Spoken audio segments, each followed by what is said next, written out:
وقفتنا الرابعة مع الشاعر سعد بن شايع الشهراني. السلام عليكم ورحمة الله وبركاته. مساكم الله بالخير جميعا.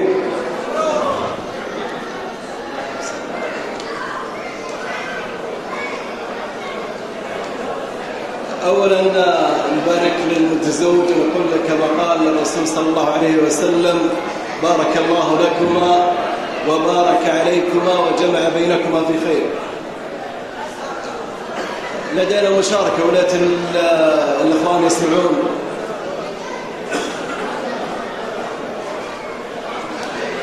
يقول: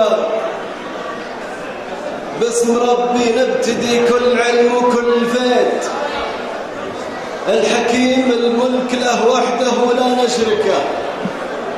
جعله يجمل وقوف في منطوق سديد ونيسر كل درب تعسر مسلكه، وهاجسية لا من زعيته تقدم بالفريد، يذهل الأسماع وتفوق لو هي منهكة، يوم جاء دور المعاني وفي التالي القصيد المعاني كثر لكنها مستهلكة، جاكم بجزله يفاخر ولا هو بالوليد، الفكر فاحلم على ما يبيه بركة، يوم جانا المعاني دور وافتال القصيد المعاني كثر لكنها مستهلكة، كل يقول الشعر مير ما بها من جديد، ولا هو بسهل عليات شاعر يحبكه، والليالي من دواير إلى دارته تبيد كلها كأنها هي والبشر في جدال ومعركة، لا صفت لك ليلة ما توخر في الجحيد، ولا ظلمت حلوى الصفا بالمعنها تفتكه، والقناعة كنز واللي ملكها مستفيد، دونها من عاش دمه يلقى مسفكه، والقدر حاصل وحبل الله العبده مديد عاصم اللي يبي جنته يستمسكه، والمراجل فعل ما هي بترديد النشيد، غيروها الناس ذا الوقت صارت فبركه، والكرم أصبح وجاهه من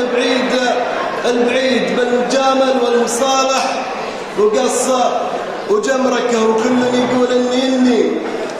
يقول إني ولا نده نديد، وإن بحثت الخافية تستمر اللكلكة، ما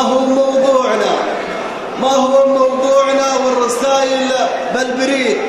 سقتها للفائدة والعقول محنكة، والفرح له بارق لاحد الليلة وعيد، ليلة في روضة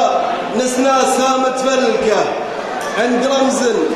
من رموز الكرم ما له تنيد، شيخ يديه بالعطايا الجزال مشبكة، محمد بن نبيت اللي وسط ربعه عقيد، ربعه ابن شهر كان الليالي مخلفه، عند رمز من رموز الكرم ما له تنيد، شيخ يده بالعطايا الجزال مشبكة، محمد ابن نبيت اللي وسط ربعه عقيد، ربعه ابن شهر كان الليالي محلكه، صفوة رجال الحجر نعم يا المجد التليد، لابتن من هو نصاها كفي من مهلكه، يا سلام الله عليكم ورحمته تزيد، باسم شهران العريضة ويزداد بركة. يا سلام الله عليكم ورحمته تزيد،